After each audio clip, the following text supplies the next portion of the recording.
Okay, so he says the decision was made without him, but he's Jokic. He's three-time MVP, and he's a champion.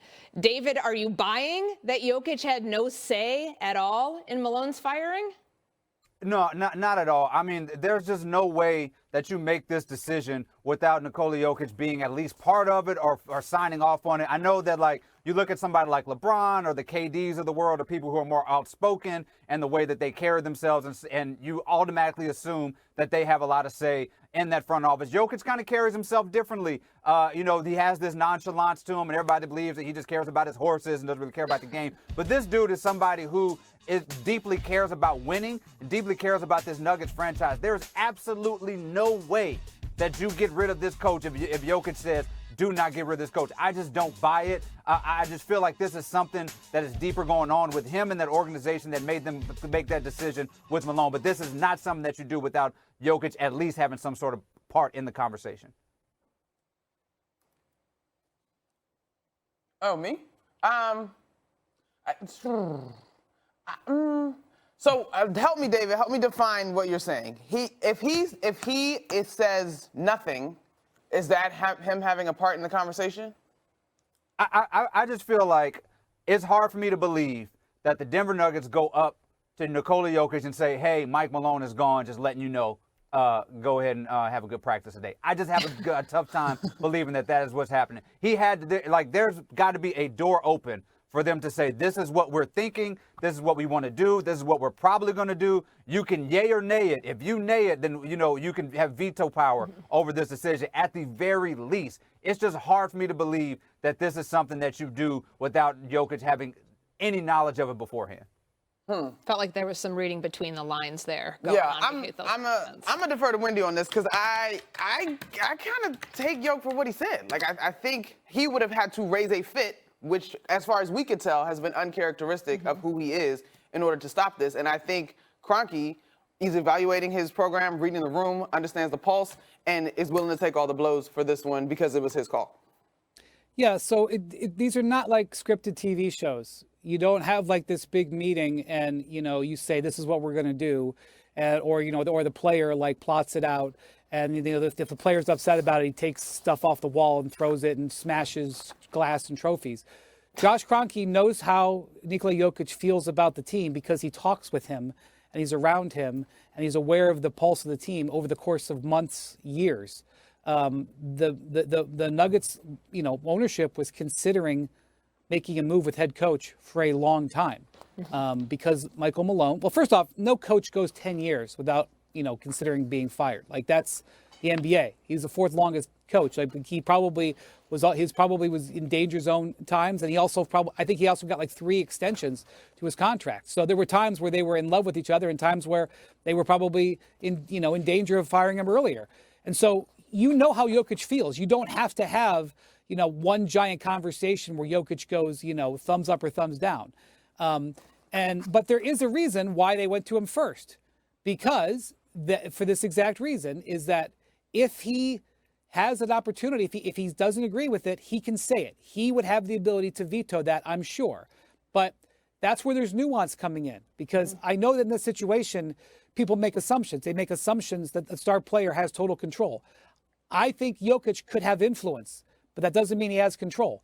And so I suspect I think he said it was a phone call. When that phone call came, I don't think it surprised him. I think he knew that this type of day was coming. And I think when Josh Kroenke made the call, I don't think he got a surprising answer. I think he knew how Jokic was going to feel. So it's not as simple as people want to make it out to be. The star player had his fingerprints on it or not. The star player has fingerprints on everything the organization does, from when they travel to what they eat to who they draft to who that coaches them. It doesn't mean that they're controlling everything. Yeah, apparently this was the best kept secret in the NBA, that there was all this infighting going on between Michael Malone and the GM Calvin Booth. But only now it just comes out. Michael Malone, the only coach that Nikola Jokic has played for. By the way, Courtney, it was not a secret. For decades. Well, it certainly seemed like it with the shock of that well, thing then I'm coming about to shock the entire world here. Season. There are 30 teams where the general manager and the head coach go like this over players, rotation style, like that. Do they do it every single day? No. But I promise you, in 1948, when the NBA was in its second year, there was I don't know if they had general managers and coaches, but the guy picking the players and the coach coaching the players didn't agree with who was going to play. And in 1977 and 1987 and 2017, the guy who drafts the players thinks that those guys should be playing, and the coach thinks that older players should be playing. That's going to be the case. It was more acute in Denver, but you know what? They were at loggerheads in 2023 over it too, and they won the title that year. So Michael Malone was all over his players and screamed at them in the huddles and in the practices and in the locker room in 2019, in 2023, and in 2025. This is just the way it is. Like it is not a secret that there's this tension. It exists. It exists everywhere. It's just some places it boils over when you underachieve, and that was the case this season. 2 years removed from winning the title, Michael Malone out, so Nikola Jokic with a new coach going to go into the postseason with some still pretty high expectations. All right, moving on. Shedeur Sanders and the Steelers are meeting today. Do we like this fit, and could this have an impact on Aaron Rodgers' decision? We debate. Plus, Luka balled out in his return to Dallas last night, but how high are we on the Lakers after Wednesday night?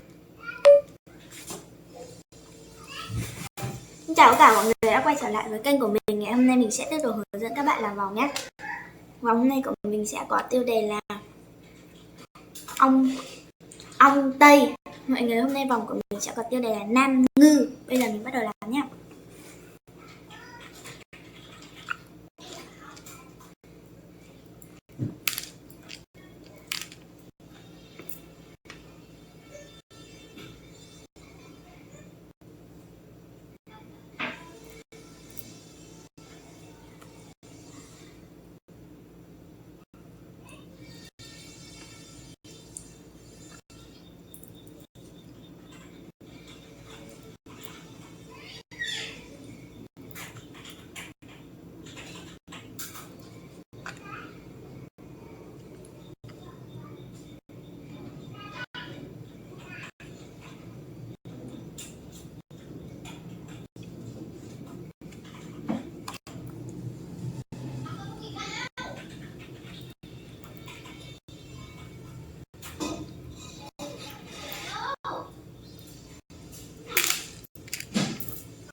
Mọi người, đây là màu vàng.